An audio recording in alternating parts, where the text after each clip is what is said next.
Hey guys, I've been thinking a lot about my future husband and what his qualities should be. Not that I'm looking, because I'm not, so no one get any crazy ideas. It's just been on my mind lately.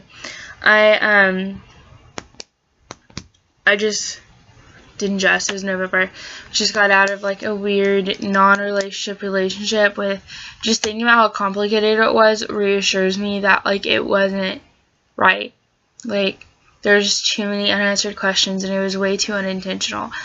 And that just tells me right there how unright it was. A relationship should be intentional, like especially like a Christian one. Like we shouldn't have to like skirt around the truth or like play flirting games for months. Like it should all be intentional. Like what I've learned from Gossip Girl is you always tell the truth. Like it's just better for you. Oh my gosh, it's just one big lesson, one after another on Gossip Girl. Oh my goodness. So anyway, I make a list every year of the qualities I want my husband to have. So I thought I'd share them with you. For 2013, which is like 2 years ago, oh my gosh. My list is it's like embarrassingly long. Like, okay, so this is the first page. There are 2 columns, by the way. Yeah, it's bad. And this, oh, come on. And there's a back, that's all there is on the back. It's glued on. Now, there's 61 things on this list. Some of them are good. Some of them are bad. Some of them, like, I don't know what I was thinking when I wrote them. It's just crazy. 61 things. But my list from last year, 2014. Oh, man. I thought I totally marked it off. Oh, God. Now I have to find it. Oh, I found it. Okay. It has one thing on it. Just to compare. It says to love Jesus and love me for loving him. Yeah. Some of the things on the other list are just like, I don't know, crazy. Like one of them was like to find someone I can find a home in. Like if I don't have a home in Jesus and I don't have an identity in Jesus, like I shouldn't be dating at all. Like, that shouldn't even be on a husband list. Like I should be on like what I need in Christ list. So I mean, and this year, like I'm gonna give you my list in a second. So like as I said, like so I'm gonna tell you what I now like I just automatically expect. I'm gonna automatically expect, and these are gonna be standards. I think they are like biblically sound. So number 1, intentionality. It's a really big deal. Like, and that's just something like I think it's important for all relationships, like friendships too, and like friendships, like relationships with parents, just any relationship you have, like intentionality is so important, because so many times like when I'm like texting a guy or whatever, I find myself like having to like, you know, like screenshot it, sending my friends, and be like, I don't understand what this means, someone help me, like I don't understand, like do you like me, do you not like me, why are you flirting with me, are you not flirting with me, like are we hanging out, are we just friends, like what are we doing, like I don't understand, like what are we doing, and he would just like tell me, like it would be so much better for me and for my psyche. Like I do the same thing. Like I'm not gonna lie, like I'm definitely like old school. I'm like, no, he has to say it first, like because he's the guy and he's the leader. So another thing like I really think is important is being equally yoked, and I want to read the verse to you. It's in 2 Corinthians. It's 2 Corinthians 6:14, but I don't want to lose my other spot. Okay. It says, where'd it go? I just had it. Oh my goodness, where'd it go? Okay. Do not be bound together with unbelievers, for what partnership has righteousness and lawlessness, or what fellowship has light with darkness? Okay? Like, do not be bound together with unbelievers. So, like, if they don't believe in Christ, that's automatically like, you are out of the running. See you later.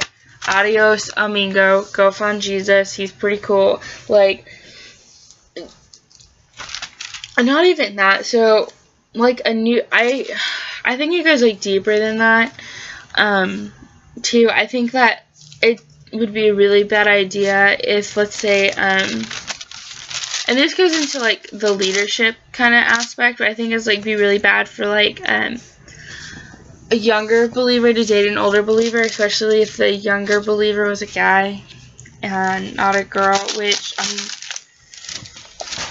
not a feminist, but I'm also not gonna be like, let's go back to the old ages either. And that just goes into like leadership, because which is like next on my list. Like, the guy is the spiritual leader at this point, and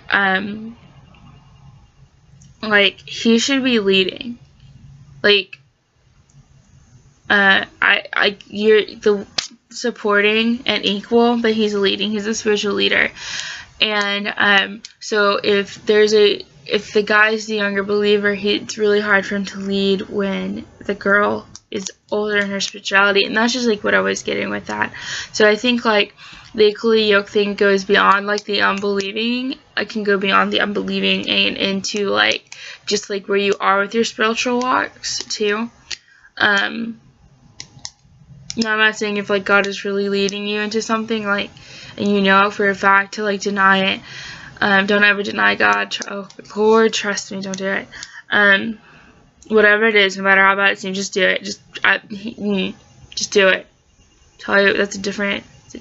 Actually, there's a video before this one. Go check that one out. Yeah. Okay. So leading. Something I really had trouble with in the past is like guys like trying to get like too physical with me, and I'm like, whoa, back up, and they're like, babe, and I think like part of it's like, oh, I'm supposed to be like this because that's what men are like. They're just like gonna be handsy. No, that's not true. Like, if you can't stay pure before marriage, like, how do I expect you to stay pure to, like, and I know people like, that's a huge jump, because like, what, he's not actually like cheating on you, and I'm like, buddy, like, I wanted to read y'all the verse for leading, Ephesians 5:25-27. And right before that, starting verse 22 is like, wives, be submissive to your husbands kind of thing. Just FYI. Husbands, love your wives just as Christ also loved the church and gave himself up for her, so that he might sanctify her, having cleansed her by the washing in the water, that he might present to himself the church in all her glory, having no spot or wrinkle and such thing, that she would be holy and blameless. So a man should, okay, so there's another verse that likens a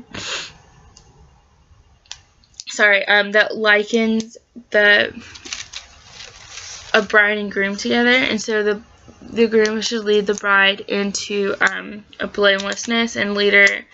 Yeah, so like Christ, obviously like the groom can never do that, because like Christ is the only person like we find our identity in, and the only person that can like save us. But he should not, like, our husbands shouldn't want to lead us astray, which means our boyfriend shouldn't want to lead us astray. Like, if they can't lead you in a in a dating relationship, like, I don't understand, like, why would you expect them to lead you in a marriage?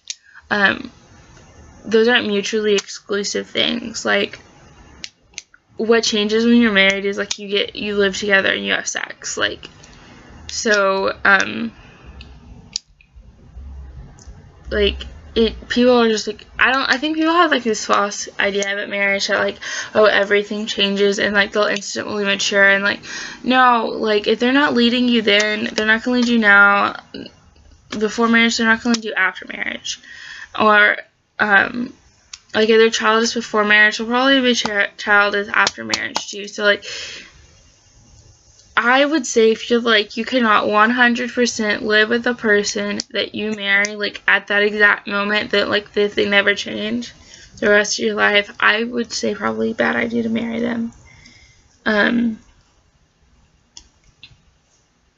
Or even to date them, let's be honest. Okay, so I was also saying, like, the sex thing, like, if guys are like, I understand, like, from guys, like, they feel a lot of pressure that they should be, like, pressuring girls into sex, which I think is, like, crazy. I think guys definitely have a choice, too, but they feel like it's not macho to do it, not macho to, like, resist sex, that, like, girls will look down on them. Honestly, like, it's something that, like, would really impress me. Like, I've never been in a relationship where a guy's like, no, well, actually, I have, but it was before I found Christ, so, like, I totally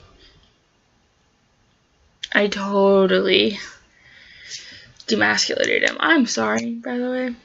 My bad. I know Jesus. I know I was like saying, I've never, yeah, but, like, since then, I haven't been in a relationship where, with guys who said they were Christians, who, haven't been able to say no and, like, resist, and, like, that, like, for me has been, like, a huge stumbling block. I'm still a virgin, FYI. Like, I just feel the need to always point that out. I'm actually, like, really proud of it. I'm 20. It's something you find very often. So I'm a rare creature, boys. What, boys? Okay, so you need to lead in, like, sexual, like, boundaries too. Like, you need to set those, and, like, I'm not gonna go into that because I think it's, like, it could be different for every person. I don't know. There's not a lot of stuff in the Bible about it. I think you should just talk to your pastor about it and do what he says, or your minister. Personally, for me, I don't think it should go beyond kissing because that's, like, personally all I can handle, and I know that about myself. So I don't know, like, and like, there's different kinds of kissing too. So you do you. I'm not gonna sit here and tell you that I know stuff that I don't, because I don't know it. I don't want you to be, I don't want to tell you to go explore boundaries either, because it's a bad plan. I think that if you are in a new relationship, you should go and sit down with your youth pastor, or your youth minister, or your age-appropriate pastor or minister, whoever you feel comfortable with, like, older people in the church, and, like, ask them. Married couples have, like, so much advice, and, like, no one asks them about that. I actually love listening to married couples. I guess it's, like, a weird thing I do. Okay, so my verse for this is 1 Corinthians 7:4. Okay. It may sound a little weird wrong as well. Okay, the wife does not have authority over her own body, but the husband does. Likewise, the husband does not have authority over his own body, but the wife does. So basically, like, after you say I do, like, you don't own your body, and, like, it's just, you never get to own your body, guys. Not only does God own your body, but it also, like, your wife does. Like, your wife, like, okay, so you're the guy, and you're married, and your wife owns your body. Like, you can't give it to anyone else. Like, it's hers. Like, it is hers to cherish and to love and take care of. And same with the guy, like, and I'm not saying, like, this is slavery ownership, like, definitely equality, but, like, you can't give it to anyone else, like, and so that's why it's so, like, when I say that, I don't understand how, like, if you can't keep your hands off of me, like, while we're dating, how do I expect you to keep your hands off of other people? Because, like, my body's not yours yet. Like, after we're married, yes, it is. But, like, while we're dating, it's just, and I know that maybe sound crazy to people, but, like, after you've experienced, like,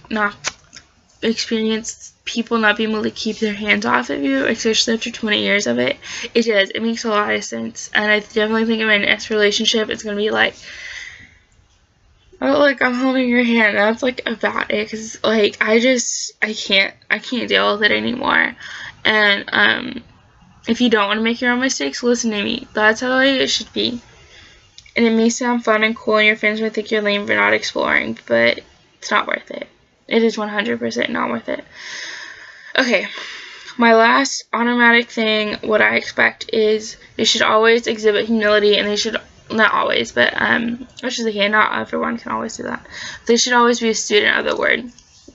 I get that from Proverbs 11:14. I'm going to turn to it. I already have it turned to. Hold on. Oh, guys. I should be so much better at this than I am. Guys, I grew up in a church. Ugh. Well, I didn't grow up in the church. There's a difference. That's another video that I have not made yet. Woo! And I know what I can do. Okay.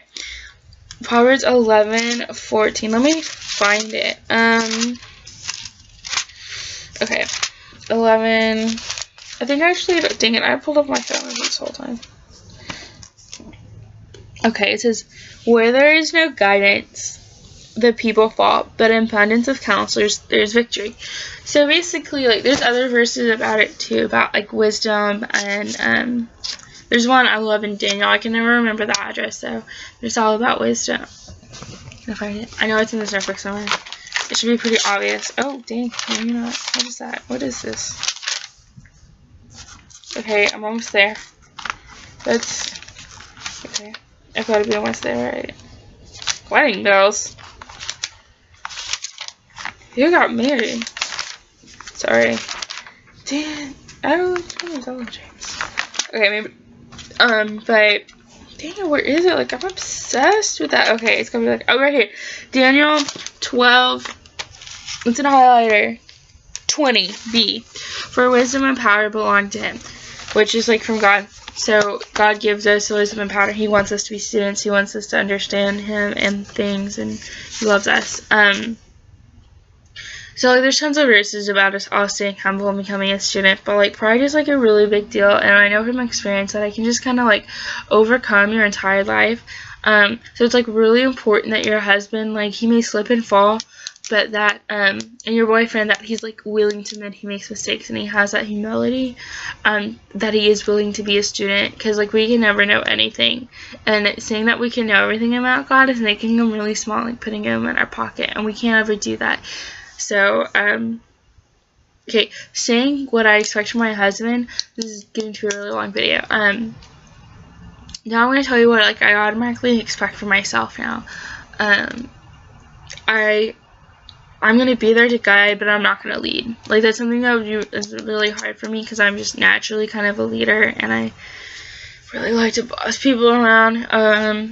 I'm there to support him, but I'm not going to command him around. Like, I'm not going to tell him what to do. I think we should be there and prayerful, and we should make decisions together. The same thing, I'm not going to let him command me around either. That would never work. I'm going to be his prayer warrior. Like, that's what I should do. And I also am going to make sure that I'm going to continue to grow and to learn to be a student, just like he is.